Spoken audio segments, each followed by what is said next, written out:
Donc ce soir, on va parler donc blockchain. On va essayer de définir un peu, parce qu'aujourd'hui, on entend parler à tort et à travers. On va essayer de vulgariser un peu ce que c'est la blockchain. Et puis après, on va parler des différents cas d'utilisation. Alors, je vais commencer par nous présenter nous. Donc, on est deux, mais en vrai, on est trois en fait. On a un troisième collaborateur qui est à Rennes, qui est Vincent Barra. Et donc, il y a Clément Pansard et donc moi, Gilles Cadignan. On a fondé la société Wallet, en fait, qui est une société qui, justement, utilise la technologie blockchain pour répondre aux problématiques de sécurisation de documents, justement sur des registres totalement décentralisés et donc ouverts, en utilisant donc la techno-blockchain. Donc, d'abord, je vais faire un petit sondage. Est-ce que parmi vous, qui a déjà entendu parler de Bitcoin? J'imagine tout le monde. OK. Qui en possède ou en a déjà utilisé? Il y en a beaucoup moins, du coup. Voilà. Donc, on va commencer. Donc, voici le sommaire de la présentation. Donc, d'abord, on va parler Bitcoin, parce que la blockchain, ça commence avec Bitcoin au tout début, donc en 2008. Ensuite, on va parler d'Ethereum, qui est un peu la deuxième blockchain publique qui monte en ce moment. Voilà, en ce moment, il y a beaucoup d'actions autour d'Ethereum. Ensuite, on va parler de ce qu'on appelle les permission blockchain, où on parle aussi des fois de blockchain privée. Et puis enfin, une fois qu'on aura défini un peu ce que c'est la blockchain au travers ces trois types de blockchain, on va parler des cas d'utilisation et puis on va finir par des questions ouvertes. Voilà. Donc, la blockchain, c'est quoi? Alors, on entend beaucoup de choses, mais en fait, la blockchain, tout d'abord, c'est Bitcoin. Ah, excusez-moi. Donc, Bitcoin, comme vous connaissez, alors c'est une monnaie, mais pas seulement. En fait, Bitcoin, c'est l'invention de Satoshi Nakamoto, qui a été, en 2008, qui s'est concrétisé par d'abord un papier qu'il a appelé Bitcoin Peer-to-Peer Electronic Cash System, écrit par Satoshi Nakamoto. Donc, alors Satoshi Nakamoto, le problème, c'est que personne ne sait qui c'est. Alors ça pose problème, parce que bon, il y a beaucoup de fantasmes autour de l'histoire de Satoshi Nakamoto. Moi je pense, enfin vu le papier, là j'ai mis que le début un peu, hein, parce qu'après c'est très technique, il y a beaucoup de formules mathématiques, de cryptographie, de calcul distribué. Je pense qu'il est universitaire, c'est quasi sûr, ou en tout cas que c'est un collectif on va dire de scientifiques, de cryptographes. On parle même de cypherpunk, c'est vraiment ceux qui sont vraiment sur tous les aspects sécurité et cryptographie. Et donc qui ont sorti ce papier en 2008 qui définit donc Bitcoin comme en fait le but avéré de Bitcoin au départ, c'était de faire du cash numérique. Alors le cash numérique, c'était pas le premier essai. En fait, il y avait eu pas mal d'essais avant. On avait eu eGold, DigiCash et plein d'autres solutions, mais qui avaient toutes un inconvénient majeur, c'est qu'elles étaient centralisées. C'est-à-dire qu'on avait un élément central qui vérifiait donc toutes les transactions et qui vérifiait en fait qu'il n'y avait pas le fameux problème de double dépense. C'est-à-dire qu'on ne dépense pas deux fois le même asset, le même coin. Donc en fait, il y a ce papier qui est arrivé et ça n'a pas fait beaucoup de bruit à l'époque, juste dans la petite communauté de cryptographes. Et donc Satoshi Nakamoto et d'autres personnes ont commencé un peu leur réseau Bitcoin en janvier 2009 en fait. Donc Bitcoin a aujourd'hui 7 ans, donc ça fait depuis janvier 2009 que le réseau a démarré et donc que les premiers Bitcoins ont été minés. On va un peu expliquer après le minage, mais rapidement, le but aujourd'hui, c'est pas de rentrer vraiment dans les détails techniques, parce qu'on pourrait y passer des heures, mais d'avoir une vision globale de ce qu'est la blockchain et du coup ce qu'est Bitcoin. Alors, pour expliquer Bitcoin, il y a un super article Medium que je vous conseille qui est Expliquez-moi Bitcoin comme si j'avais 5 ans. Et en gros, ça part de la pomme en fait. Ça part du principe, moi j'ai une pomme par exemple, je la donne à Clément. Clément, il pourra s'assurer que je lui ai bien donné la pomme, il l'a dans ses mains, donc il sait qu'il l'a, il peut la manger, il peut faire ce qu'il veut avec. Mais disons qu'avec un bien physique, c'est facile de s'échanger ce bien. Mais imaginons que cette pomme soit digitale, elle soit numérique, et que Clément me demande donc une pomme digitale. Alors moi, je vais lui envoyer une pomme, mais rien ne dit à Clément que j'ai envoyé la même pomme en copie à d'autres, et qu'en gros, que c'est bien cette pomme-là qu'il a, et pas justement une copie de cette pomme. Alors comment régler un peu ce problème de s'échanger des biens numériques? Alors une solution évidente, alors ça c'est une image d'un registre, un registre comptable. Un registre comptable où on mettrait en fait le nombre de pommes qu'a chacun, et à chaque échange, donc, on tracerait qui a donné combien de pommes à telle personne. Et ça, donc ça c'est une solution pour des biens numériques, pour régler le problème de est-ce que c'est bien la pomme d'un tel qui a été envoyée à un tel. Mais on a encore un problème, parce que là on a un registre où on note tout. Le problème c'est que la personne qui tient le registre peut, si elle veut, modifier les entrées, émettre de nouvelles pommes qui n'existaient pas avant, et du coup ça pose un problème. Donc Bitcoin en fait est arrivé avec cette solution au problème de double dépense qui occupait beaucoup les scientifiques jusque-là. Et la solution, c'est ça. Alors ça ne représente pas grand-chose, mais en gros, c'est un réseau où en fait, on va dire que le registre du slide précédent, il est recopié sur chacun des membres du réseau, et tout le monde peut vérifier donc, que les pommes de Clément ou mes pommes vont bien à Clément et que j'ai bien les pommes que j'envoie à Clément. Et donc, le fait de juste distribuer le fameux registre où il y a toutes les transactions permet de s'assurer en fait qu'il n'y a pas de double dépense, de résoudre le fameux problème des généraux byzantins, qui est un problème mathématique, ou comment s'assurer que tout le monde a la même information en même temps et que tout le monde vérifie un peu la validité des transactions. Alors, là, on parle de Bitcoin, comment il fonctionne en surface, parce que vous vous en doutez, il y a d'autres mécanismes que juste la recopie du registre pour s'assurer que les transactions fonctionnent. Donc il y a pas mal de cryptographie.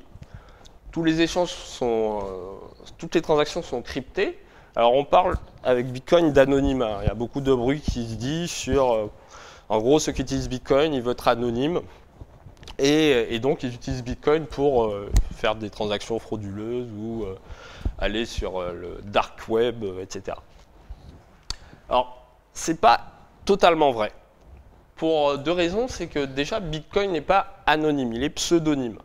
C'est-à-dire qu'avec Bitcoin, toutes les transactions sont transparentes, donc on peut tracer le chemin du moindre Bitcoin, du moindre Satoshi, on verra ce que c'est ensuite le Satoshi, depuis le jour où il a été émis sur le réseau jusqu'à son dernier propriétaire. Donc il suffit qu'à un moment, quelqu'un fasse le lien entre une adresse Bitcoin, en Bitcoin on parle d'adresse comme pour le mail en fait, on s'envoie un mail à une adresse, voilà, c'est pareil avec Bitcoin, sauf qu'une adresse c'est un chiffre assez long d'ailleurs, enfin une chaîne de caractères. Et du coup, Bitcoin est pseudonyme.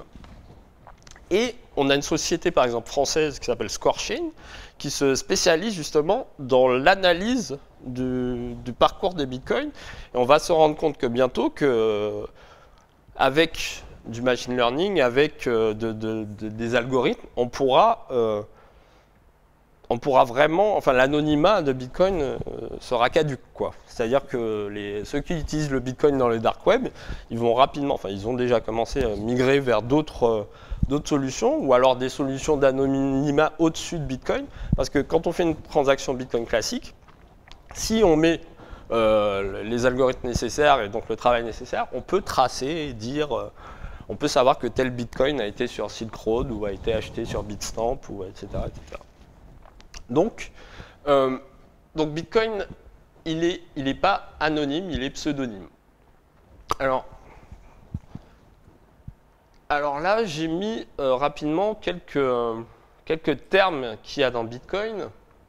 Et en fait, on va en parler, et puis comme ça, on va définir un peu la technologie.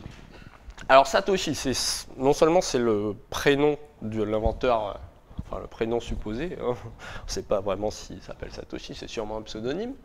Satoshi, ça désigne aussi la plus petite unité d'un Bitcoin. C'est-à-dire qu'on parle souvent d'un Bitcoin, mais en fait, la plus petite unité échangeable, c'est le Satoshi, qui est 100 millionième de Bitcoin. Donc 0,0000001 Bitcoin. Le Satoshi, aujourd'hui, donc ça c'est l'unité la plus petite de Bitcoin. Alors, le bloc. Alors voilà, là je vais parler du bloc, et du coup, on va comprendre un peu pourquoi blockchain.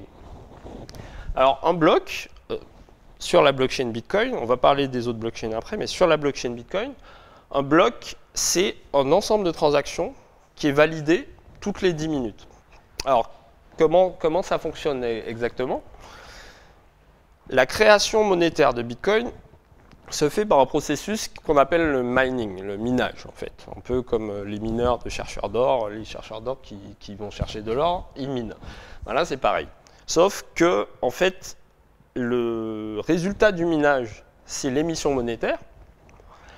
Et cette émission monétaire, en fait, est considérée comme une récompense du travail fourni pour sécuriser le réseau. C'est-à-dire que les mineurs, ils essayent de résoudre un problème mathématique qui est mis donc toutes les 10 minutes.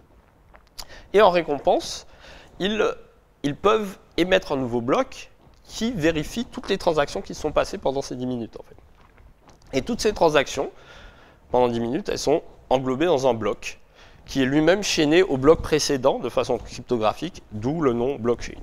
Donc c'est une chaîne de blocs, comme ça, des blocs de transactions toutes les 10 minutes. À peu près aujourd'hui, enfin, la capacité maximale du réseau Bitcoin, c'est 3 transactions par seconde. Donc si on fait le calcul en 10 minutes, voilà, ça pose pas mal de problèmes après, parce qu'on se rend compte qu'on a des problèmes de scalabilité, mais bon, ça c'est un autre débat. Donc mineur, ça je viens de l'expliquer. Donc le mineur, alors je vais dire quelques mots sur le mineur quand même, parce que le mining, au tout début, quand Satoshi a commencé dans son garage avec son associé, son pote, là, je ne sais plus comment il s'appelait, ils minaient avec leur ordinateur et donc leur processeur, en fait. Parce que la puissance de calcul nécessaire pour trouver le problème mathématique n'était pas énorme. Avec un ordinateur de base, un processeur de base, on pouvait donc miner des blocs facilement. Et dans Bitcoin, on a une donnée qui s'appelle la difficulté, qui évolue en fonction de la puissance de calcul totale du réseau. Donc plus il y aura de mineurs, plus ce sera difficile de trouver la solution du problème pour un bloc. Et donc, plus la difficulté va augmenter.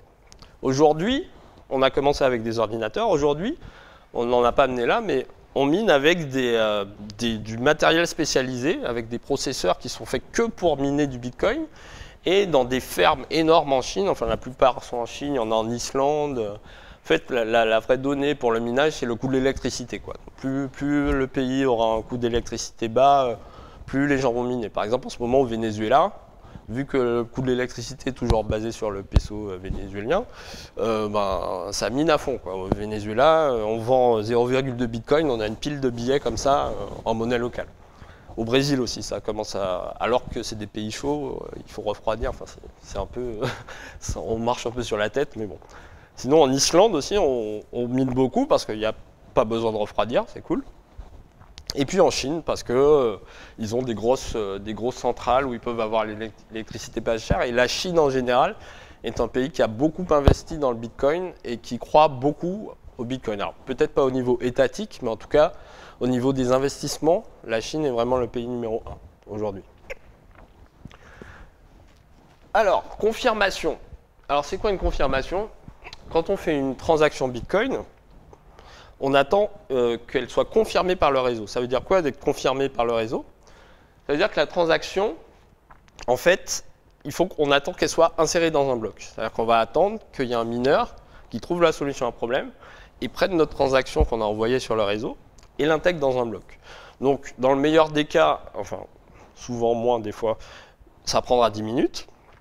Mais des fois, la transaction peut attendre plusieurs blocs avant d'être confirmée pour différentes raisons techniques. On ne va pas rentrer dans les détails.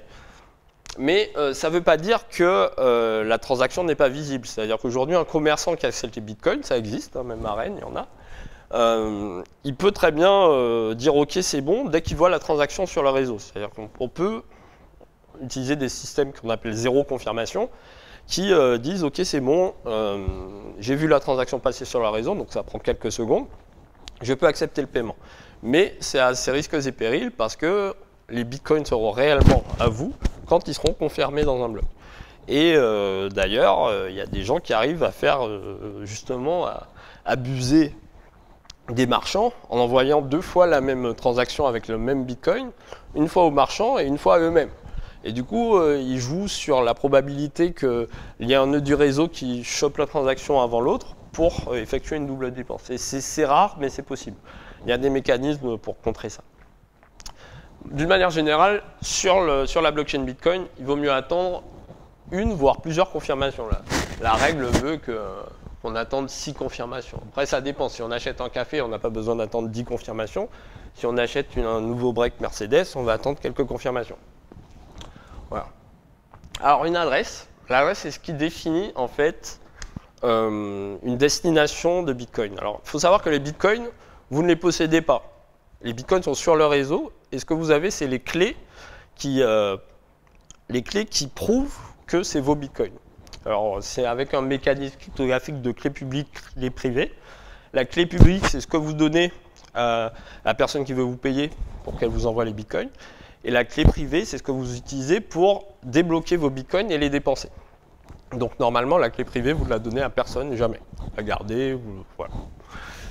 Et l'adresse, donc, c'est une représentation de cette clé publique. Ça c'est alors multisig, c'est le multisignature en fait.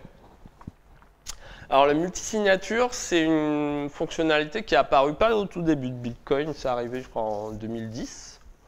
C'est une nouvelle fonctionnalité qui permet d'émettre une transaction qui doit être signée par plusieurs personnes pour être validée. C'est-à-dire, ça permet de faire des choses super intéressantes, c'est-à-dire, par exemple, j'ai des fonds qui appartiennent à une société et j'ai besoin que pour les dépenser, il y ait une personne qui signe, qui est le comptable qui signe, qui est le CEO qui signe et le CTO qui signe par exemple. Et donc avec le système de multisignature, on peut avoir plusieurs signatures nécessaires avec donc les clés privées correspondantes pour que la transaction soit réellement acceptée par le réseau et confirmée, etc. Donc ça c'est vraiment une fonctionnalité intéressante pour Bitcoin qui ouvre encore plein d'autres cas d'utilisation. Ah, j'ai mis ça. Pourquoi j'ai mis ça? Alors, Proof of Work, Proof of Stake. Alors, sur Bitcoin, le fait, en fait de devoir trouver une solution à un problème, on appelle ça le Proof of Work. C'est-à-dire que le réseau sera sécurisé par le fait qu'on soit assuré qu'il y a eu vraiment des machines qui ont cherché des problèmes et des solutions. Et donc la preuve de travail, donc le Proof of Work, c'est l'algorithme de base de Bitcoin. À côté de ça, il y a le Proof of Stake, qui est utilisé dans Ethereum, dont on va parler plus tard, qui, en gros, le mécanisme d'émission de nouveaux coins est différent, et il se fait sur le nombre de coins détenus par les différents nœuds du réseau. Alors là, je regrette un peu de l'avoir mis parce que c'est un peu technique, mais bon. Voilà. Ah, le halving. Alors le halving, c'est sympa aussi parce que je vous ai dit qu'il y a des coins émis à chaque bloc en récompense du mineur qui trouve la solution. Mais ce que je ne vous ai pas dit, c'est que le taux d'émission est totalement prévisible dans Bitcoin. Le Bitcoin, on sait que vers 2140 à peu près, l'année, bon, ça dépendra de la vitesse un peu de minage, mais on sait que c'est à peu près ça, si on sait que les blocs sont 10 minutes. On aura 21 millions de bitcoins, pas un de plus. C'est dans le protocole, c'est les règles de base du protocole. Au tout début de Bitcoin, en 2009, en janvier, quand Satoshi a commencé à miner, la récompense pour chaque 10 minutes, c'était 50 bitcoins émis. Et donc, on avait un taux d'émission assez rapide, 50 bitcoins toutes les 10 minutes, ça fait pas mal. Ensuite, en 2012, on a eu le premier halving, c'est-à-dire que tous les 210 000 blocs, donc c'est pas en temps, c'est en nombre de blocs, la récompense est divisée par 2. Donc, on est passé de 50 à 25 bitcoins par bloc. Donc, déjà, la courbe, elle s'est un peu infléchie. Et cette année, là, en juillet, on aura le deuxième halving qui va arriver, où on va passer donc de non plus 25 bitcoins émis par bloc, mais à 12,5, donc, et ainsi de suite. Et donc la courbe, elle est logarithmique, et elle arrive donc en 2140 au maximum de coins minés.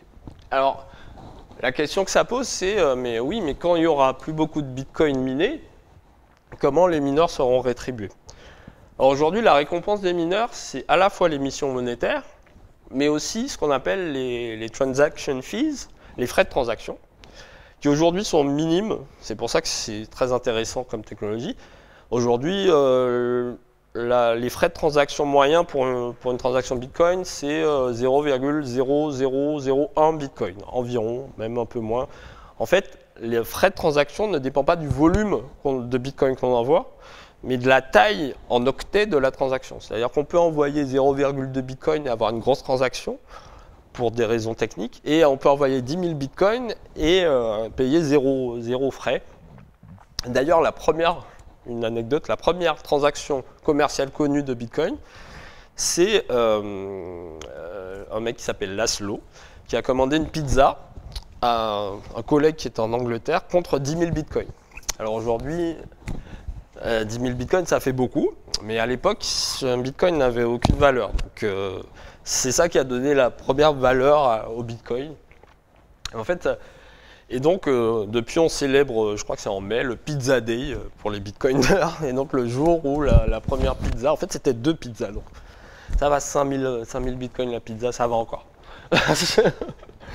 Et donc voilà, ça c'était un petit résumé vite fait du lexique abrégé du cypherpunk. Et puis il y en a d'autres. Alors, sur Bitcoin, les plus techniques d'entre vous, ceux qui veulent vraiment comprendre comment ça fonctionne, il faut qu'ils achètent ce livre. Alors, je fais un peu d'autopromo parce que j'ai traduit un peu moins de la moitié de cet ouvrage en français.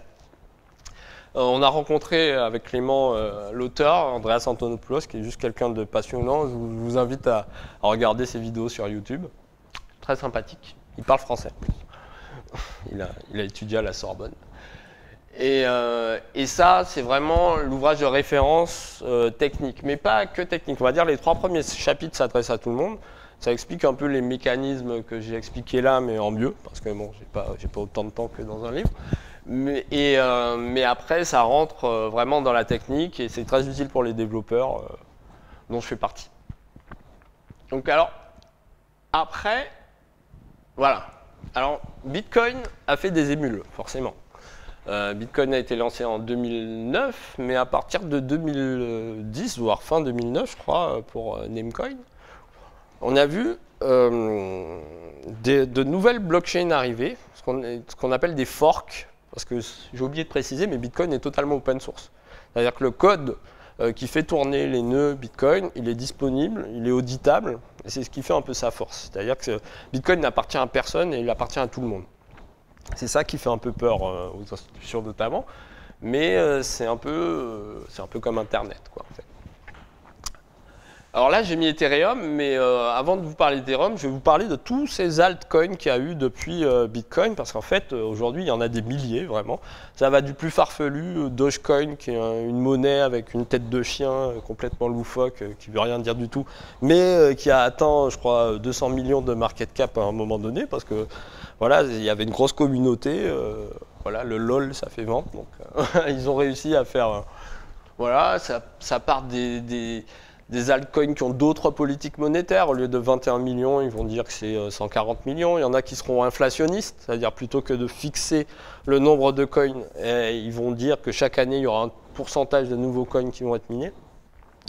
Il y a toute une flopée d'altcoins, on appelle, qui ont pris le code de Bitcoin et qui ont fait quelques modifs et du coup sorti leur altcoin. Alors ça nous amène à une des plus récentes.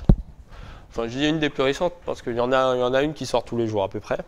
Mais celle-là, elle fait beaucoup de bruit parce qu'elle a été... déjà, son lancement était particulier. Ethereum, avant d'être lancé, ils ont été crowdfundés. Donc, il y a eu Vitalik Buterin qui est un petit génie russe. Il doit avoir 21 ans aujourd'hui. Donc, quand il a sorti ses premiers papiers, il devait avoir 18 ans. Donc, voilà. Et il a décidé de prendre ce concept de blockchain et de l'amener au step suivant. C'est-à-dire que lui, alors que Bitcoin se concentre vraiment sur la valeur, Bitcoin c'est fait surtout pour envoyer du cash numérique, Ethereum, l'ambition d'Ethereum c'est de décentraliser l'applicatif. C'est-à-dire que la blockchain en elle-même, ce n'est plus des registres simples avec des données, de la valeur, de l'argent en fait, tout simplement, mais c'est un ordinateur géant. C'est-à-dire que avec Ethereum, qui a aussi sa monnaie qui s'appelle l'Ether, Ethereum c'est le réseau, l'Ether c'est la monnaie. Bitcoin, il y a la confusion parce que Bitcoin c'est à la fois le réseau et la monnaie et plein d'autres choses. Donc il y a beaucoup de confusion sur le terme Bitcoin. Mais Ethereum donc va plus loin. Et avec Ethereum, on verra un peu par la suite dans les use cases, mais avec Ethereum, on peut faire des choses très très très complexes parce qu'en gros, il suffira d'envoyer quelques Ethers à une adresse et un bout de code va être exécuté.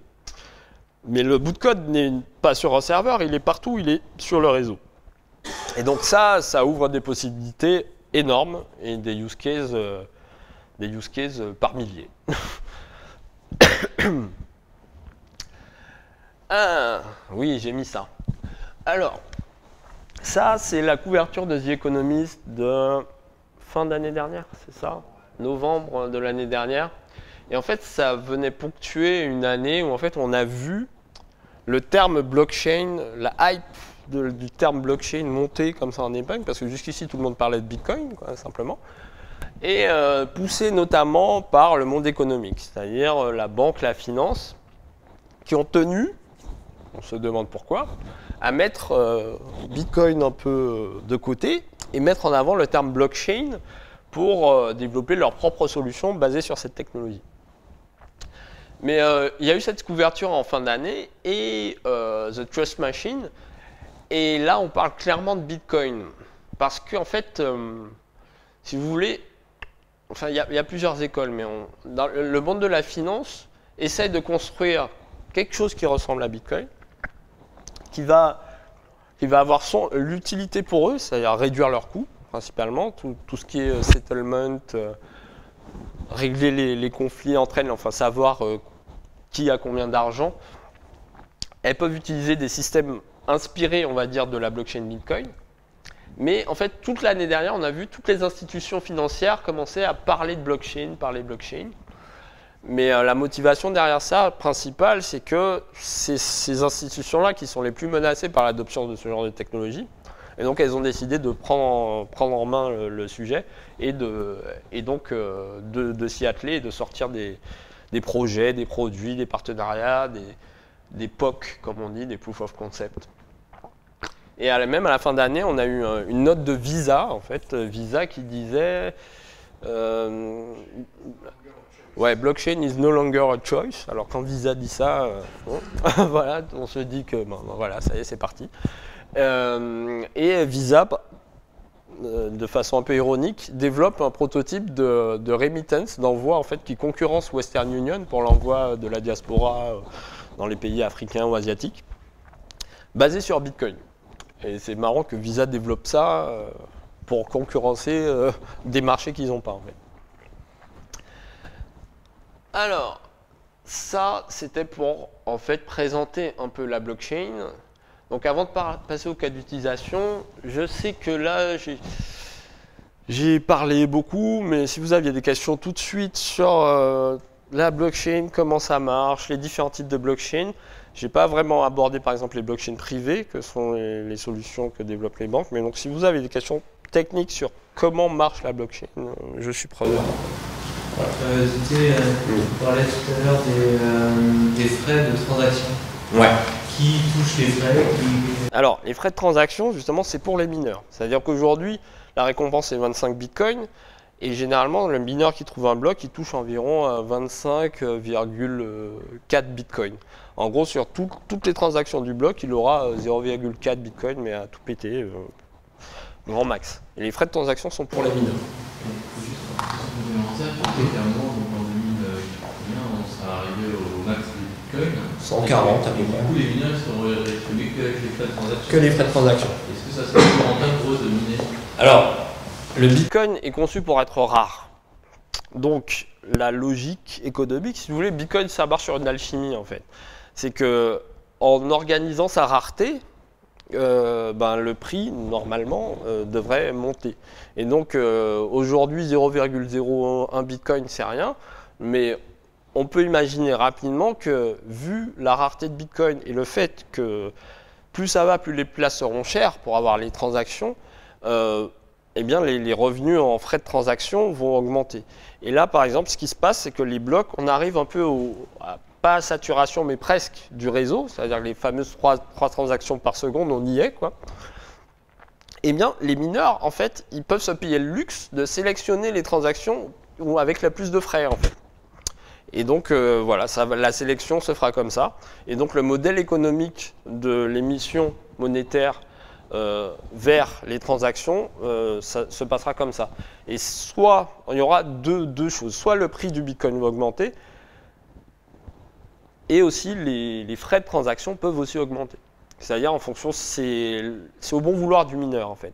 Et le minage, il est décentralisé, donc les mineurs se concurrencent entre eux. Et du coup, il n'y aura jamais plus de 3 transactions par seconde. Alors, ça, C'est un gros débat qui fait rage depuis environ... On en parle beaucoup aujourd'hui, mais moi qui suis la chose, on en parle depuis presque 2 ans déjà. Alors, on a une école qui est les big blockers, on va dire, dont je fais un peu partie, qui veulent augmenter la taille minimum d'un bloc, parce qu'aujourd'hui, il y a une contrainte technique dans le protocole qui dit qu'un bloc en taille, en octet, ne peut pas excéder un mégaoctet. Il y en a qui veulent l'augmenter, cette taille de bloc, comme ça on peut faire rentrer plus de transactions dans un bloc. Bon, c'est une solution. Et d'un côté, il y a les conservateurs, qui sont plutôt ceux d'ailleurs qui maintiennent le code, qui veulent pas du tout changer cette limite, et veulent développer plutôt par-dessus ce protocole Bitcoin des couches de scalabilité. Donc on a d'autres protocoles au-dessus du protocole Bitcoin qui permettent de faire beaucoup plus de transactions par seconde. On parle notamment de Lightning Network, qui est en fait un système où... pour le coup, on pourrait théoriquement aller jusqu'à 200 000, 1 million de transactions par seconde avec ce système, mais ce système, pour l'instant, il est toujours en développement, il n'est pas encore sorti. Donc on en parle beaucoup, mais aujourd'hui, on a cette limite. J'ai une autre question qui est un peu complémentaire. Pardon. La blockchain, elle contient toutes les transactions qui ont été effectuées par tous les bitcoins depuis sa création, c'est ça? Donc, elle commence pas à être un peu grosse? Alors aujourd'hui, elle pèse environ une 50aine de gigas. Donc il faut savoir qu'il y a différents types de nœuds Bitcoin. On a ce qu'on appelle les full nodes, les nœuds complets qui ont tout leur registre complet de toutes les transactions. Et donc il faut de la ressource, il faut de la bande passante, il faut du disque dur. Bon, en même temps 60 gigas, ça va, c'est beaucoup, mais je veux dire c'est encore faisable. Mais il faut savoir que les nœuds complets, en fait, il n'y en a pas tant que ça. Il y en a environ 6000, 7000 dans le monde. Et la majorité des gens qui utilisent des bitcoins utilisent ce qu'on appelle le mode SPV, qui est un mode simplifié, où on n'a pas besoin de télécharger tout le registre, mais juste les entêtes de blocs. Donc ça réduit grandement la taille des données. Et c'est un mode qui est parfait pour avoir des bitcoins sur son téléphone, par exemple, parce qu'on ne peut pas avoir 60 gigas sur son smartphone.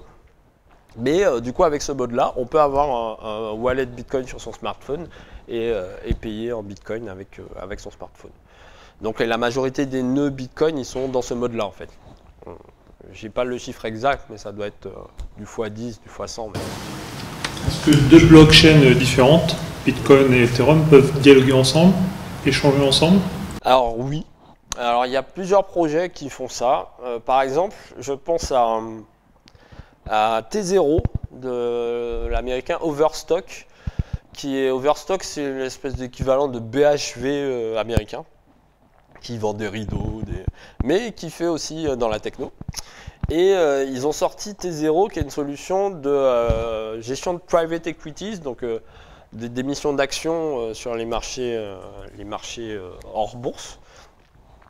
Et en fait, ils ont développé une blockchain privée, donc avec des nœuds qui distribuent eux-mêmes, donc chacun rentre avec son ticket d'entrée.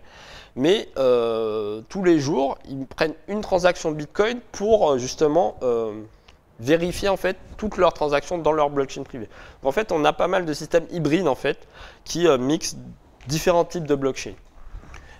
Voilà. Après, il y a pas mal de projets. On peut parler des sidechains en fait, qui sont des espèces de blockchain qui sont liés à la blockchain Bitcoin, mais qui ont leur vie à part, qui peuvent avoir une autre politique monétaire, qui peuvent avoir d'autres temps de confirmation, pas 10 minutes.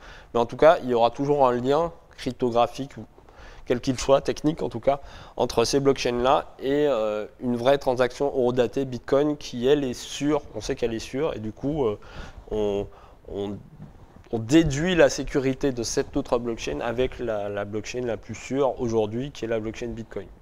Et pourquoi c'est la plus sûre? Parce que c'est celle qui a le plus de puissance de calcul, etc.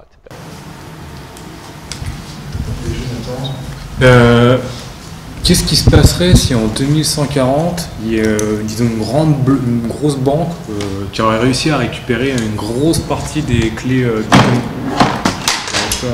Des clés Bitcoin, des clés privées, tu veux dire? Ouais. Enfin, Alors, Déjà, si quelqu'un a réussi à récupérer la clé privée, c'est mauvais signe. En fait, le problème de Bitcoin, c'est que... Enfin, le problème, c'est pas un problème. C'est qu'il responsabilise la personne qui a les Bitcoins. La sécurité, elle est dans le réseau, mais la sécurité de vos clés, c'est vous qui devez vous en occuper. C'est-à-dire que... alors, les adresses, alors pas les clés. Alors, les adresses, c'est pas grave. Une adresse est publique. Tout ce que la banque pourra faire, c'est vous envoyer de l'argent. Donc, ça va. C'est cool. Moi, je veux bien que la banque ait mon RIB pour m'envoyer de l'argent. Les 21 millions, imaginons une banque arrive à récupérer les 90% aux alentours des 2140. Ben, ça veut dire qu'elle les aura achetés. Ben, elle a le droit, mais après c'est le... Oui, voilà, qu'est-ce qu'elle en fait? Si elle a 90%, bon, voilà, elle sera contente d'avoir tout l'argent de la Terre, mais... On va pas redéfinir les valeurs? Ah non. Alors, en fait, le prix du Bitcoin, c'est juste l'offre et la demande. C'est totalement libre, c'est l'offre et la demande. Donc, quand le prix monte, c'est que la demande est supérieure à l'offre, et quand le prix descend, c'est l'inverse. Je ne sais pas si c'était la question que vous voulez poser, mais qu'est-ce qui se passe quand il y a quelqu'un à 51% de puissance? Ça, c'est un autre problème. C'est la seule menace réelle identifiée sur le réseau Bitcoin, c'est la fameuse menace des 51%. Mais c'est les 51% pas du nombre de Bitcoin qu'on possède, mais c'est les 50% dans la puissance de calcul du réseau. Alors, il faut savoir qu'aujourd'hui, la puissance totale de calcul du réseau est de 1 exahash. Alors, ça fait beaucoup de hash, 1 exahash. Je crois que ça fait 10 puissance quelque chose, beaucoup. En gros, la puissance totale du réseau Bitcoin équivaut à 3 fois la puissance totale de tous les supercalculateurs mondiaux ensemble. Donc en fait, aujourd'hui, pour avoir les 51%, il faut en gros investir mais des milliards en fait. Et donc, si on investit des milliards pour casser Bitcoin, on s'en rend compte rapidement que c'est pas très intelligent parce qu'autant utiliser ces milliards et miner et gagner de l'argent.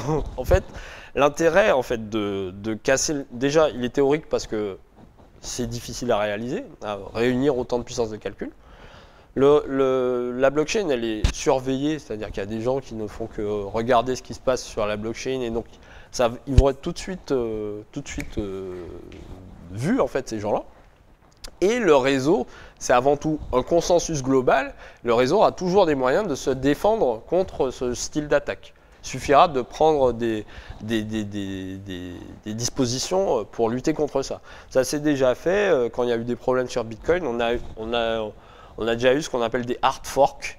C'est-à-dire que quand il y a un problème qui a été identifié, on a changé les règles de consensus un peu dans l'urgence. C'est arrivé au tout début de Bitcoin, hein, parce que bon, il fallait bien commencer. Et là, justement, on parle aussi de hard fork pour éventuellement changer la taille des blocs de 1 méga. Mais ça fait débat, on n'y est pas quoi, encore. Hein, on va peut-être y arriver, mais il y a beaucoup de débats. Parce que justement, sur ces 51%, moi j'avais lu que comme maintenant, comme tu disais, il faut des ASICs pour miner, que du coup il y a une grosse concentration des mineurs dans quelques boîtes et qu'il y avait une société qui avait failli atteindre les 51%.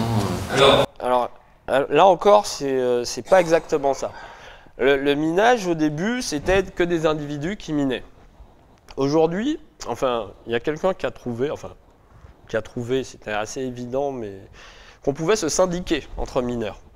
Donc, on fait ce qu'on appelle des pools de minage. Donc, en gros, moi, je suis mineur, je me mets avec l'autre, avec un autre, et on cherche tous le problème ensemble, et s'il y en a un qui trouve, on partage.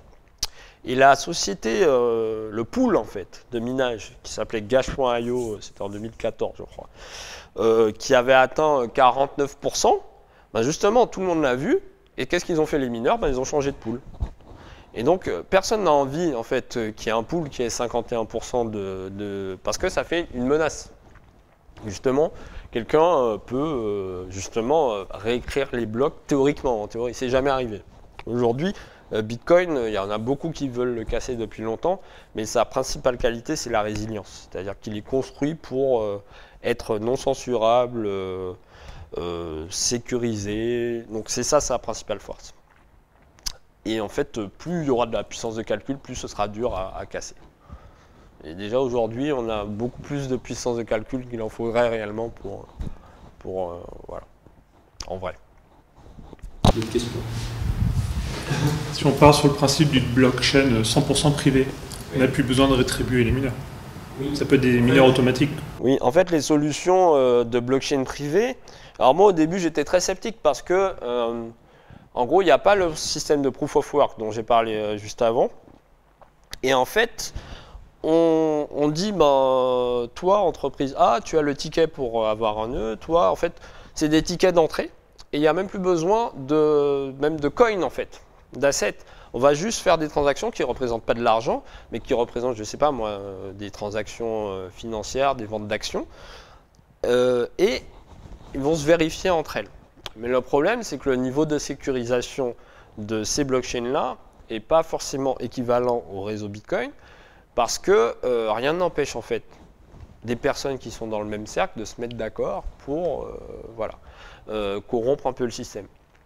Donc ça, c'était ma position au début, parce que je me disais, quitte à avoir une blockchain privée, autant prendre une base de données. Une base de données distribuée, ça marche très bien, il n'y a pas besoin d'avoir des systèmes cryptographiques complexes, on peut très bien avoir une base de données. Mais les blockchains privées ont leur utilité pour certains cas d'utilisation, où on a besoin d'un certain degré de confiance. C'est-à-dire Bitcoin fonctionne très bien si on ne connaît pas du tout la personne et qu'on ne peut pas du tout lui faire confiance, on ne la connaît pas.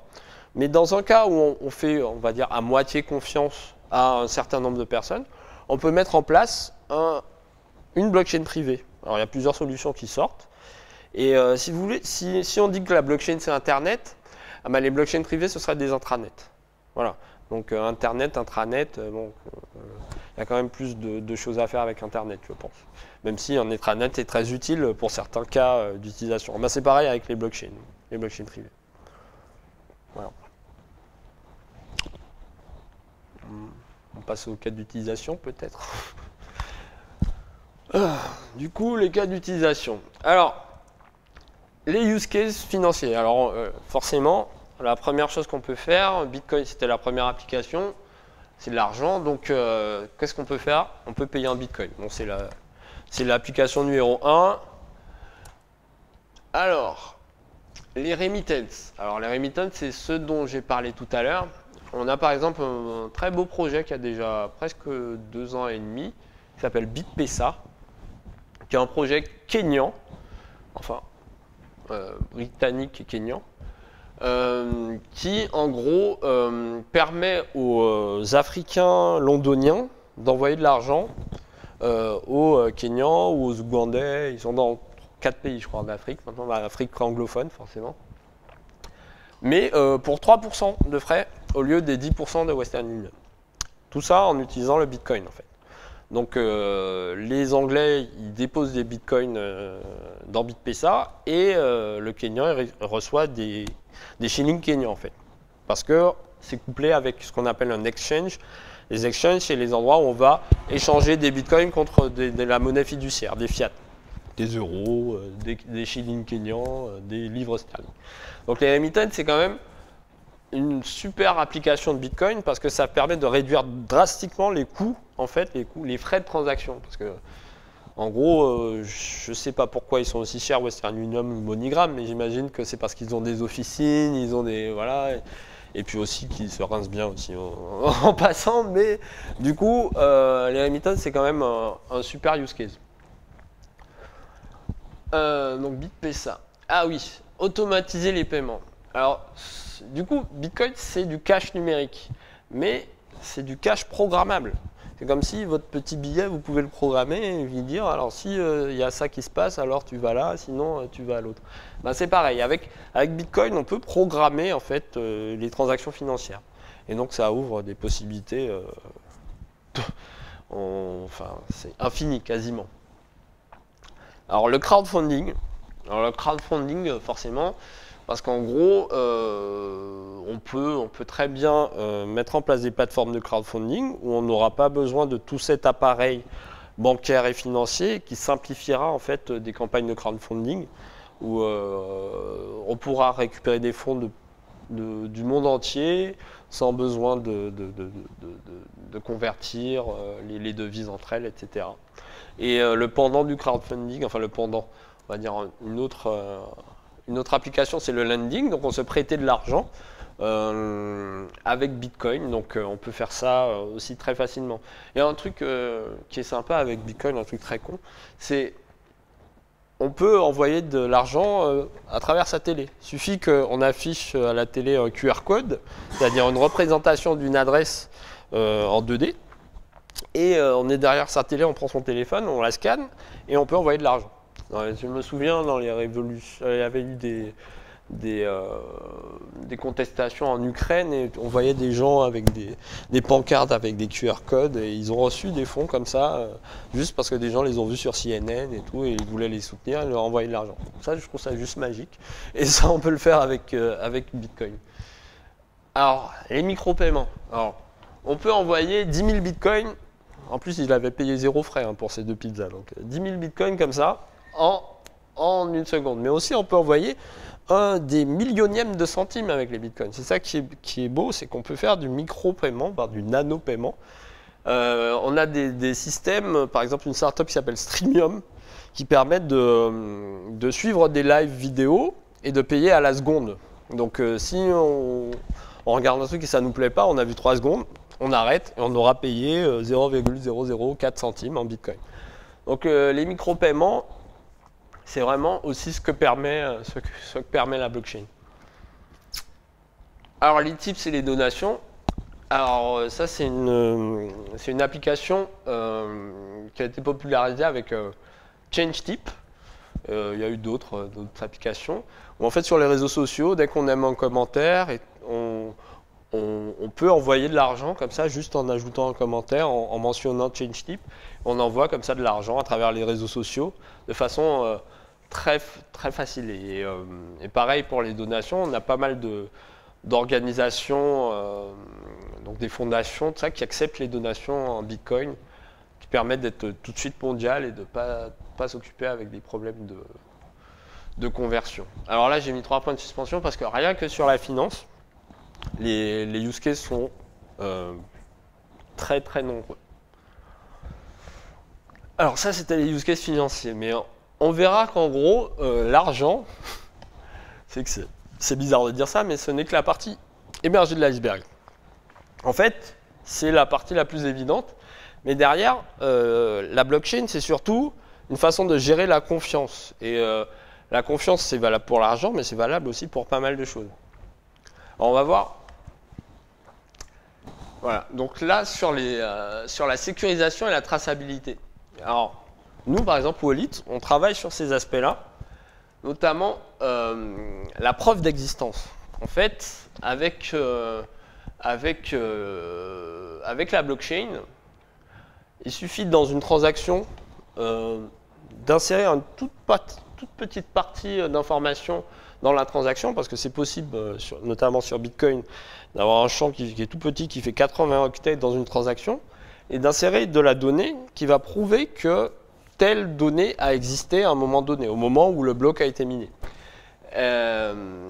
Et ça, on appelle ça le proof of existence, donc la preuve d'existence. Et avec ça, on peut faire de la preuve d'antériorité. Par exemple, l'enveloppe solo, vous allez à l'NPE aujourd'hui, vous payez 15 €, vous donnez votre CD ou votre ouvrage juste pour le protéger et prouver que vous l'aviez bien créé à cette date-là. Eh bien aujourd'hui, vous pouvez faire une preuve d'existence juste avec une transaction Bitcoin. Donc ça vous aura coûté les frais de transaction, donc environ 4-5 centimes maximum aujourd'hui. Et vous mettez la signature numérique du document, en fait, votre CD, votre ouvrage, et vous avez la preuve qu'il a existé comme tel quel à la date où il a été confirmé dans la blockchain. Et nous, on travaille sur ça. Donc avec ça, on fait de l'horodatage de documents, de la certification de diplôme, mais on peut certifier n'importe quoi. Une facture EDF, un contrat de mariage. Et du coup, c'est une façon un peu d'amener un autre niveau de sécurisation. Mais l'intérêt de ce niveau de sécurisation, c'est que, surtout si on utilise des blockchains publiques, c'est que les preuves qu'on va mettre dans la blockchain, elles vont rester là potentiellement à vie, vos arrière-petits-enfants les auront toujours, et elles sont vérifiables par n'importe qui dans le monde. Alors qu'aujourd'hui, surtout sur l'horodatage et les signatures numériques, on a des législations, chaque pays a ses normes, etc. Aujourd'hui, avec la blockchain, on peut avoir des preuves qui sont acceptées globalement, parce que c'est des processus qui sont tous open source et que tout le monde peut vérifier les preuves de tout le monde. Tout le monde peut éditer des preuves et tout le monde peut les vérifier.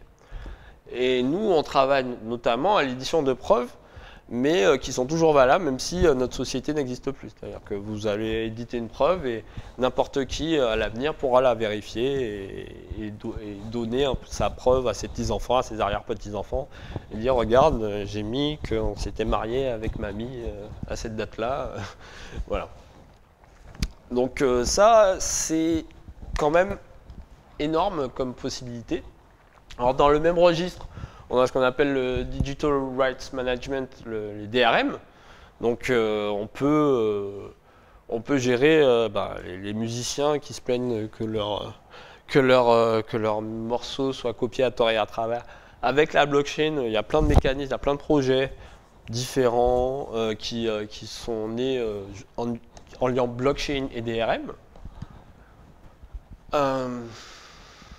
Ah oui, l'identité. Alors, ce qu'on peut faire avec la blockchain, on peut faire ce qu'on appelle comment on appelle ça, la vérification d'identité, KYC, exact, du Know Your Customer. En fait, le KYC, c'est être sûr de l'identité d'une personne. Alors, il suffit qu'une entité qui a le KYC, par exemple une banque, qui sait très bien que c'est vous, parce qu'elle vous envoie, voilà. Elle a donc la notion d'identité. Elle peut très bien, par exemple, c'est une solution, associer une clé publique à une personne, et cette personne prendra cette clé publique plutôt que de fournir sa véritable identité.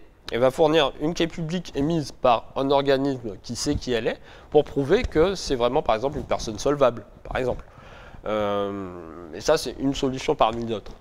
Et donc, on peut utiliser donc la blockchain pour gérer des solutions d'identité et d'authentification, en fait.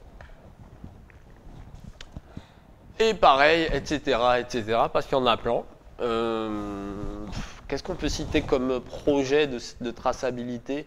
Il y a des projets sur le cadastre, en fait. Mettre le cadastre sur la blockchain pour éviter que, il y a plein de pays où, quand les personnes décèdent, personne ne sait à qui sont les terrains. Là, si on met tout dans la blockchain, on a l'information possiblement ad vitam aeternam. Et puis après, ah oui, non, c'est peut-être pas ça que je... Ouais, pardon, excusez-moi. Oui, c'était plutôt ici. Oui, parce que les smart contracts, j'ai mis juste ça, parce que les smart contracts, là, c'est un sujet en lui-même. C'est-à-dire les smart contracts, là on va plus être proche de ce que fait Ethereum. C'est par exemple, imaginez une assurance pour un billet d'avion qui va vous rembourser automatiquement si votre vol est annulé. C'est-à-dire que le code à l'intérieur du contrat va aller regarder, consulter les données sur les arrivées ou les départs d'avion, va voir que l'avion a été soit retardé, soit annulé, et va vous rembourser votre argent automatiquement. Alors ça élimine les erreurs et le temps de traitement. Bon, effectivement, c'est pas forcément très bon pour l'emploi, mais il faut savoir qu'il y a pas mal de choses qui peuvent être automatisées grâce à ces smart contracts. Il suffit qu'on ait l'intelligence dans le contrat d'aller chercher la source d'information externe, par exemple une assurance vie qui se déclenche automatiquement en regardant les registres de décès. Ça, c'est des choses qui sont limite possibles dès aujourd'hui. Et il y a pas mal de startups qui se lancent là-dedans. On a Slowkit, qui est une société allemande, dont le fondateur est suisse ou franco-suisse. C'est bizarre. Mais du coup, Slowkit, eux, ils font dans l'IoT, l'Internet des objets. Et du coup, ils ont développé des prototypes. Par exemple, le prototype de serrure, c'est le futur d'Airbnb. La serrure qui s'ouvre toute seule quand on envoie une transaction. Donc, si par exemple on loue un appartement, on n'aura qu'à envoyer un petit nombre d'Ethers et la serrure va reconnaître, parce qu'elle attend les transactions de tel type venant d'une telle personne. Et donc, avec les smart contracts, on peut imaginer toute une automatisation des objets entre eux, des humains avec les objets. Et donc voilà, là on va très très loin, mais à partir du moment où on a un système où la confiance est établie et décentralisée, ben on peut vraiment, c'est sans fin. On peut aller vraiment trouver des use cases très très impressionnants. Donc voilà pour les use cases. Et puis voilà, donc on va finir par les questions. Je ne sais pas si je suis dans les temps, peut-être un peu court. Non, c'est bon? Bon, ok. Bon, alors s'il y a des questions sur les cas d'utilisation. On parlait de taille de quantité de personnes qui utilisent la blockchain fait grandir la qualité et la sécurité. Du coup, à un moment, il y a des gros organismes, des gros types de blockchain qui vont devenir incontournables, d'autres, ou est-ce qu'il y aura toujours comme maintenant une multitude et dès qu'il commence une nouvelle blockchain qui arrive chaque jour? Alors, il faut savoir qu'il y a des nouvelles blockchains qui arrivent chaque jour, mais après, et en termes de capitalisation et en termes de puissance de calcul, aujourd'hui, Bitcoin, c'est 80% de tout le reste. C'est-à-dire qu'il y a des blockchains toutes petites. Et Andreas Antonopoulos, d'ailleurs, un grand penseur du Bitcoin et de la blockchain, il pense qu'on en aura de plus en plus. En fait, on aura le Kevin Coin qu'un gamin va créer dans la cour pour gérer, je sais pas, son business de billes dans la cour. Alors qu'on pourra, en fait, on peut déjà aujourd'hui, n'importe qui a quelques notions d'informatique peut forker Bitcoin et créer sa propre blockchain. Après, c'est le nombre de personnes qui la rejoignent sur sa blockchain qui fait sa force et son utilisation. Mais on peut très bien, il existe plein de blockchains où il y a 3 utilisateurs qui se battent en duel. Enfin bref, tout est possible. Et après, aujourd'hui, en termes de taille et vraiment de puissance de calcul, Bitcoin, c'est la plus grosse. On a Ethereum qui commence vraiment à monter. Le market cap a passé 1 milliard de dollars la semaine dernière. Mais après, moi, j'aime pas trop parler de capitalisation de marché parce que le prix en fait des assets n'a rien à voir avec la sécurité. Aujourd'hui, le Bitcoin vaudrait 1 euro, il fonctionnerait pareil, on pourrait faire les mêmes choses avec. Et nous, justement, si on n'attaque pas les use cases financiers, c'est justement pour démontrer que la blockchain en elle-même, la confiance décentralisée, permet de développer des capitalisations mais sans fin, même si on exclut totalement l'aspect financier. Mais par contre, on aura toujours besoin d'une espèce d'alchimie économique parce que les mineurs minent parce qu'ils gagnent de l'argent. S'ils ne gagnaient pas de l'argent, ils ne mineraient pas et du coup, la blockchain serait passée. Ouais, j'avais 2 questions. La première, c'est en fait, du coup, le Bitcoin, il dépense énormément de puissance de calcul pour rien. Donc, il n'est pas hyper écologique en soi. on va dire. Est-ce qu'on ne pourrait pas utiliser cette puissance de calcul pour faire des calculs intéressants? Alors, le problème de cette puissance de calcul, c'est qu'elle est très spécialisée. Ce que font les ASIC, le matériel spécialisé pour miner, c'est des hashes, donc c'est des opérations cryptographiques. Mais c'est tout. Ils ne font rien d'autre. Donc en gros, ces machines-là sont construites pour miner du Bitcoin ou éventuellement d'autres coins, ce qu'on appelle du merge mining, c'est-à-dire qu'une même machine peut miner différentes blockchains, mais des blockchains qui ont le même algorithme. Et on ne pourrait pas faire un algorithme, je sais pas moi, qui décode du génome humain, enfin des trucs qui demandent aussi... Ça n'existe pas pour le génome humain, mais par exemple, il y avait, je crois que c'était le Settlecoin, il y avait un coin qui cherchait des nombres premiers. Le problème à résoudre, c'était de trouver un nombre premier. Donc en fait, il y a plein d'idées comme ça, plein d'algorithmes qui sont possibles, mais effectivement, Bitcoin est souvent pointé du doigt pour le fait qu'il ne soit pas du tout écologique en fait. Mais il faut savoir qu'avec la puissance de calcul actuelle, ça suffirait si tout le monde se mettait à l'idée aujourd'hui, ça suffirait. On aurait des problèmes de scalabilité, mais on n'a pas tellement besoin de plus de puissance de calcul. Voilà. Mais aujourd'hui, avec Bitcoin, quelqu'un qui n'a pas de compte en banque au fin fond du Kenya, il a l'inclusion financière directe, il peut envoyer de l'argent aux quatre coins du monde. Et ça, c'est ça qui fait polémique, parce que c'est très politique, on touche à l'argent. Et du coup, ça, je pense que ça mettra du temps à rentrer dans les esprits. Une deuxième question, c'était aujourd'hui, enfin moi, pour la notion de certification d'identité, moi je me suis déclaré sur OneName, je ne sais pas si c'est le réseau. Est-ce qu'il y a un réseau qui permettrait de certifier des adresses postales? C'est un de mes clients en fait. Alors, à l'esprit, il n'y a rien qui me vient, mais ça peut être une idée de start-up, pourquoi pas, pour certifier des adresses postales. En fait, aujourd'hui, avec la blockchain, on peut faire tellement de choses que, par exemple, avec Clément, on a commencé l'aventure il y a peut-être 2 ans, on a eu, honnêtement, sans mentir, on a eu peut-être 150 idées différentes. À un moment, on s'est dit, bon, il va falloir peut-être en trouver une. Donc, nous, on est parti plutôt sur une plateforme un peu générique de notariat électronique. Donc, déjà, on réduit un peu le nombre de cas d'utilisation, mais rien qu'avec ça, on peut faire plein de choses.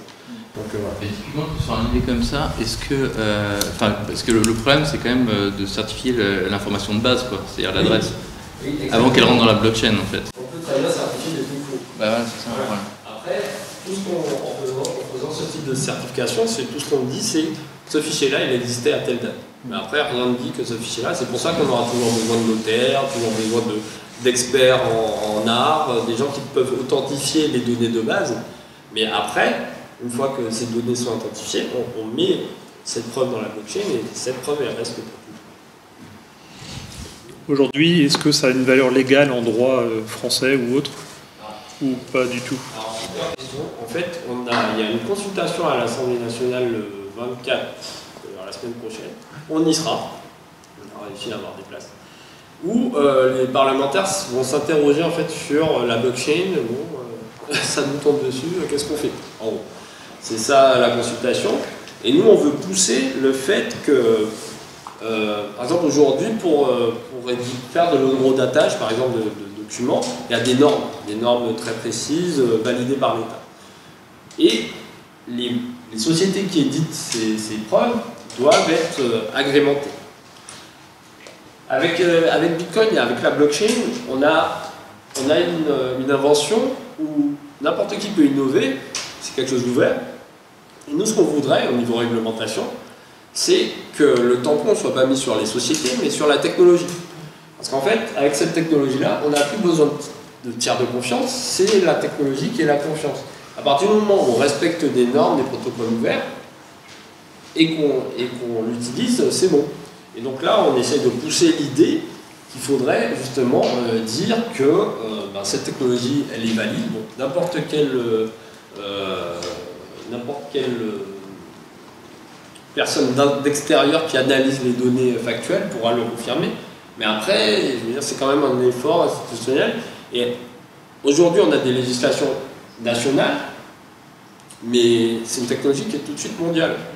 Et donc, On va essayer. On ne promet rien. Alors, dans un cas, ça peut avoir une valeur, par exemple, en France, et puis aux États-Unis, ne pas être reconnu. Exactement. Donc, dans tous les cas, il faudra pas une législation mondiale, parce que ça n'existe pas, mais au moins européenne, on va dire, à notre niveau. Mais en fait, de valider juste la technologie, de dire qu'elle est valide au moins mathématiquement, je veux dire, ça, c'est pas très compliqué. Et ça nous aidera bien. En tout cas, nous startups qui explorons cette technologie.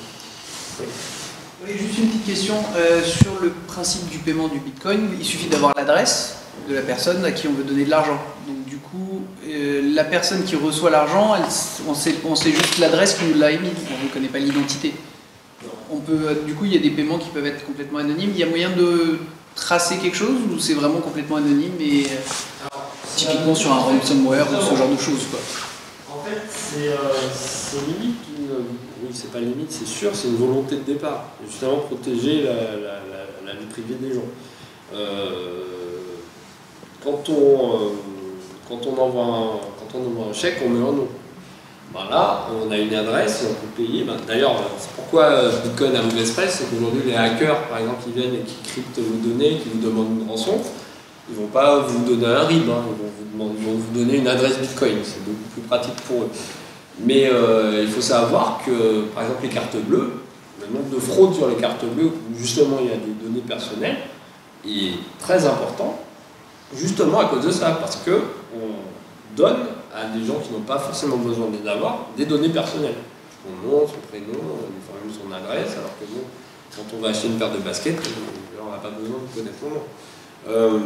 Donc voilà, après c'est un équilibre en fonction des cas de paiement, effectivement, on n'a pas forcément besoin d'avoir une. Une question, il y a les ordinateurs quantiques qui se développent et qui permettent de récupérer la clé privée à partir d'une clé publique, si j'ai bien compris comment ils fonctionnaient, avec des moyens considérables encore aujourd'hui, bien sûr. Alors, et comment se positionne le Bitcoin là-dessus moi j'ai vu dans les mailing lists Bitcoin des corps développeurs, des gens qui font, c'est leur boulot, ils sont cryptographes, ils sont à fond là-dedans. Ils se posent la question de la résistance à Bitcoin ou à l'ordinateur quantique depuis des années, déjà, depuis quasiment le début. Il faut savoir, l'ordinateur quantique dont vous parlez, qui est capable de déduire une clé privée d'une clé publique, n'existe pas. Pour l'instant, ça n'existe pas, c'est théorique, ça va arriver sûrement un jour, mais quand cette chose-là arrivera, c'est pas que Bitcoin qui sera voilà. C'est-à-dire, avec un ordinateur quantique, on casse toutes les banques centrales, on casse tout, en fait. Donc, mais il faut savoir quand même que les chercheurs, ils penchent déjà sur ces sujets-là et ils travaillent à des mécanismes pour résister à l'ordinateur quantique. Alors, bon, c'est de la théorie, hein. Aujourd'hui, l'ordinateur quantique dont on parle là, il n'existe pas encore. Il y a des commencements, mais on n'y est vraiment pas encore. C'est de la théorie. Voilà. Une blockchain est égale à un applicatif spécifique? C'est un peu notre vision à nous. D'ailleurs que pour nous, une blockchain, en tout cas un type de blockchain, c'est un cas d'utilisation. Donc par exemple, pour émettre des preuves qui doivent être mondiales, il vaut mieux une blockchain publique. Pour gérer la confiance entre des clients fournisseurs, on va préférer une blockchain privée. Pour faire des smart contracts, on va préférer une blockchain avec un langage de script évolué type Ethereum, etc. etc. En tout cas, à titre personnel, c'est ma vision. Je pense effectivement qu'un type de blockchain a un usage. Mais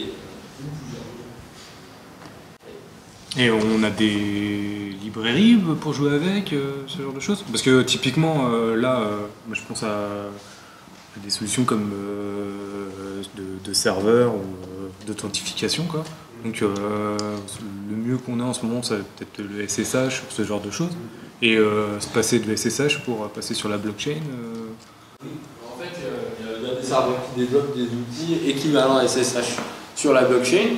Et puis même au niveau des librairies de code, on peut faire aujourd'hui du Bitcoin, en tout cas, et même de l'Ethereum, avec c'est totalement polyglotte. Il y a dans tous les langages, l'implémentation référencée en C++, mais on a des librairies en Python, en Java, tout est ouvert, c'est ça qui est bien. La plupart, en tout cas pour les blockchains publiques, ont des librairies ou des standards ouverts où tout le monde participe, tout le monde voit le code. Et en fait, il n'est pas très compliqué aujourd'hui d'innover sur cette technologie-là. Il suffit de s'armer un peu de courage et puis de s'y mettre. Est-ce qu'il est possible, par exemple, de développer une blockchain dédiée, par exemple, que pour la téléphonie, ou qui marcherait que sur des téléphones, par exemple Tout à fait, c'est tout à fait possible. En fait, il n'y a pas vraiment de limite. Après, c'est votre blockchain, est-ce qu'elle est utilisée ou pas? Donc voilà. Après, est-ce que le réseau global, est-ce qu'il est utilisé? Et puis surtout, comment elle est sécurisée? Parce que si la blockchain n'est pas sécurisée, ça veut dire que quelqu'un avec un peu de bagage technique va trouver des failles et va réécrire les transactions, et du coup, ça n'aura plus aucun intérêt d'avoir une blockchain. Donc, le principal avantage d'une blockchain, c'est que les transactions, je ne l'ai pas dit, mais les transactions sont finales. Vous faites une transaction Bitcoin, il n'y a pas de chargeback. Elle est finale. On peut simuler l'annulation d'une transaction qui sera en fait une autre transaction qui va être faite, mais une transaction de Bitcoin, quand elle est faite, elle est faite. Et c'est pareil sur Ethereum, c'est pareil sur tous les... Quand tu parles de réécriture, c'est centralisé, c'est pas centralisé. En fait, tout le monde a une copie de la blockchain, et donc même si tu réécris à un endroit, ça devrait pas se répliquer. Ouais, mais là, on parle de blockchain publique qui fonctionne sur ce modèle-là. Okay. Si on est sur une blockchain privée avec juste 10 nodes, il suffit que quand c'est à un node de valider les transactions, il s'arrange un peu. En tout cas, ce sera toujours moins sécurisé. Moins il y a de monde, moins c'est sécurisé. Moi, j'ai vu un peu sur Ethereum, il disait qu'on peut même quasiment recréer tout un réseau social complètement dématérialisé, décentralisé, quoi. Et ce qui permet, par exemple, même refaire un Airbnb décentralisé, etc., pour que justement, voilà, on soit plus dépendant d'une plateforme unique. Et ça justement, sur un réseau comme Ethereum, ça demande quand même beaucoup de code qui est du coup décentralisé. Et je ne voyais pas exactement comment ça se... Après, il faut voir. Ethereum, il y a beaucoup, on en parle beaucoup en ce moment. Ethereum est à sa deuxième version là, qui s'appelle Homestead, qui n'est pas encore la version finale. Même Bitcoin, il faut savoir qu'on n'est pas encore à Bitcoin 1.0. On parle déjà de blockchain 2.0, mais tout ça c'est du marketing. Il faut savoir que Ethereum, il y a le concept de DAO, Decentralized Autonomous Organization, carrément une organisation qui est décentralisée, qui n'a pas de chef qui existe que sur le réseau. Mais aujourd'hui, pour exécuter du code sur Ethereum, il faut attendre qu'un bloc soit validé. Alors, fort heureusement, sur Ethereum, les blocs c'est 30 secondes et pas 10 minutes. Mais dans les faits, on ne pourra pas faire de la messagerie instantanée, par exemple. Voilà. Parce que s'il faut apprendre 30 secondes d'attendre le message, c'est pas terrible. En gros, toutes ces technologies-là, du fait de leur décentralisation et du fait qu'elles soient distribuées, on n'a pas forcément le même comportement qu'avec du client-serveur classique. Donc le client-serveur a encore de beaux jours devant lui, mais on peut compléter des systèmes existants avec des systèmes décentralisés. Notamment quand on n'a pas besoin de réponse tout de suite à une question. Ce qui est le cas sur Facebook, Twitter, etc. Mais il existe des messageries décentralisées sur des blockchains, pas Ethereum. Il existe plusieurs applications déjà existantes qu'on connaît normalement, centralisées en mode décentralisé. Et en fait, plus ça va, plus on décentralise un peu tout. Voilà. Avec la blockchain.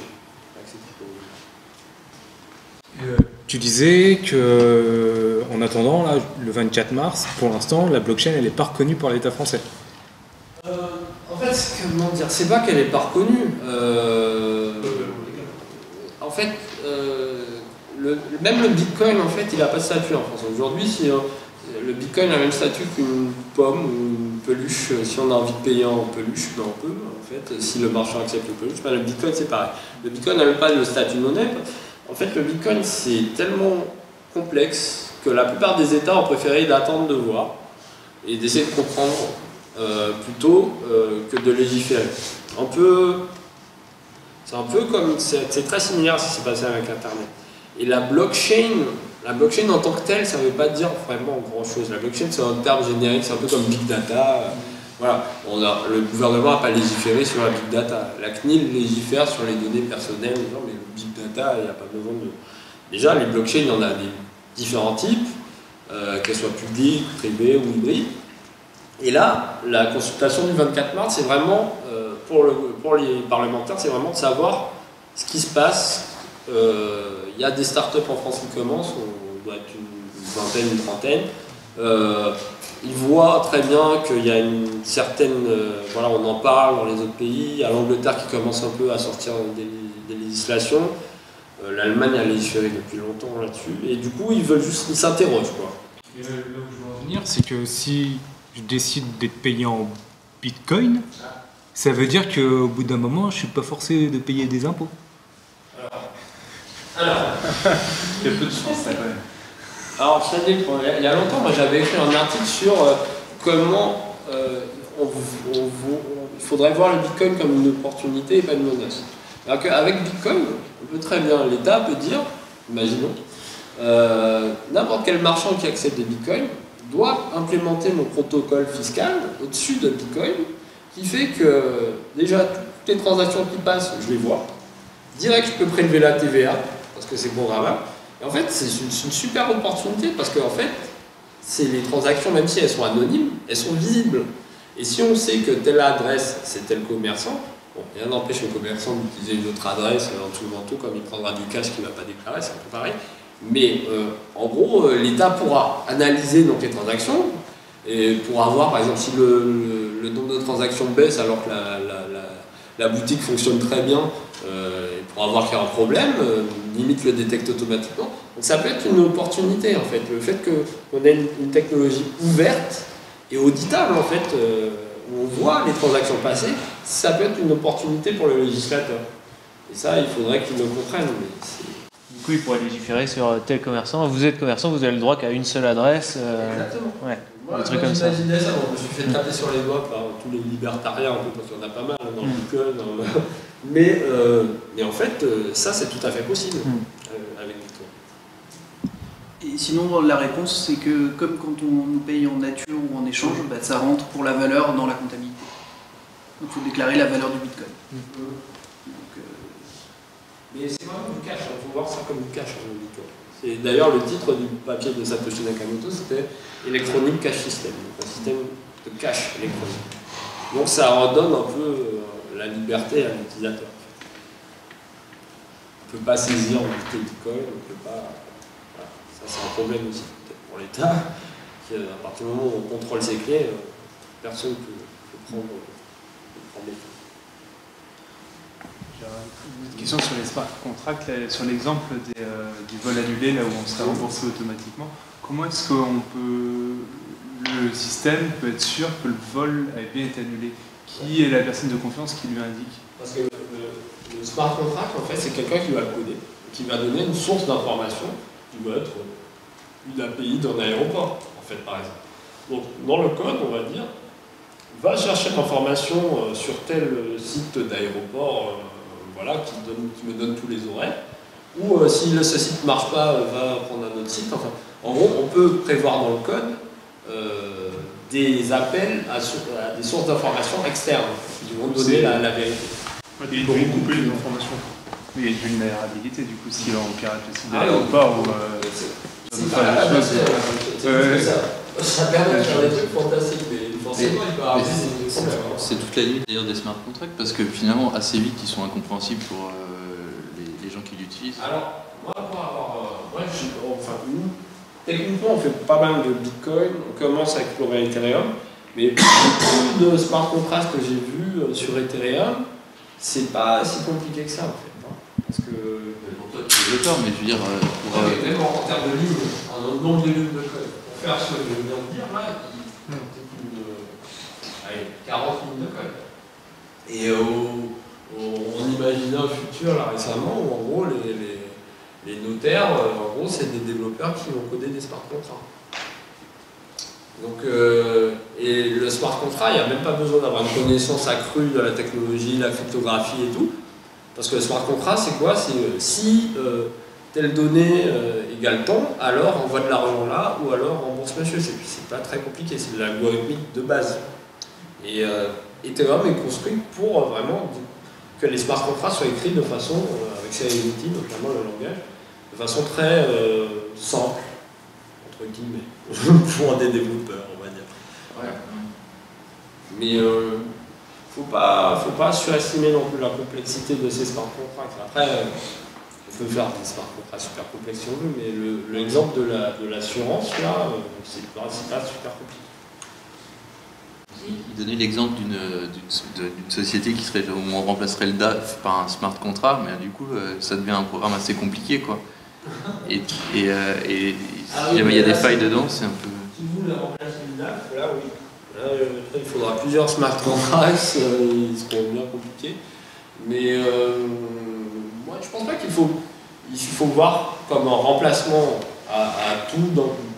On sera progressif et surtout, plus un smart contract c'est simple, plus il est auditable, moins il y a de risque d'erreur. Et moi, je crois beaucoup plus en une multiplicité de petits smart contracts simples, et à la limite une agrégation avec des systèmes un peu plus complexes, qu'à des smart contracts énormes, très compliqués, qui vont faire le boulot d'un commissaire aux comptes voilà, en un clic. On n'y est pas encore. On va peut-être y arriver un jour, mais on n'y est pas encore. Voilà.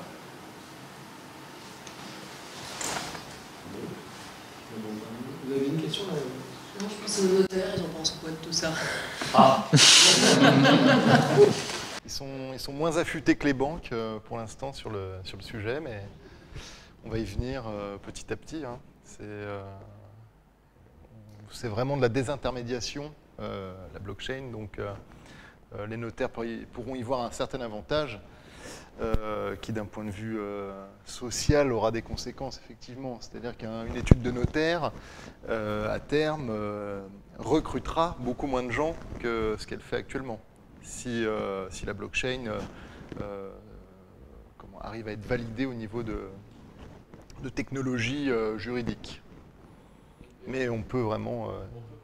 on peut par exemple déposer dans la blockchain des actes notariés.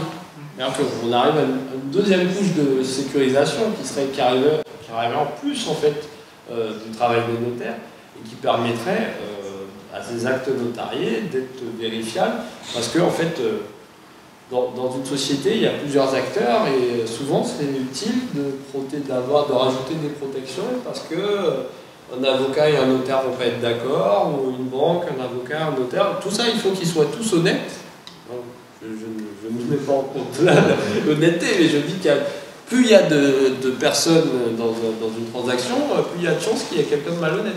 Et donc si on rajoute des degrés de sécurisation pour mettre tout le monde d'accord, on va dire, on améliore un peu l'existant. Moi je le vois comme ça, pas forcément comme un remplacement des vrais notaires, mais comme une évolution en fait, et une transformation. Voilà. Après la dématérialisation, on a aussi la sécurisation qui est faite par la blockchain. Voilà. Merci. Bravo.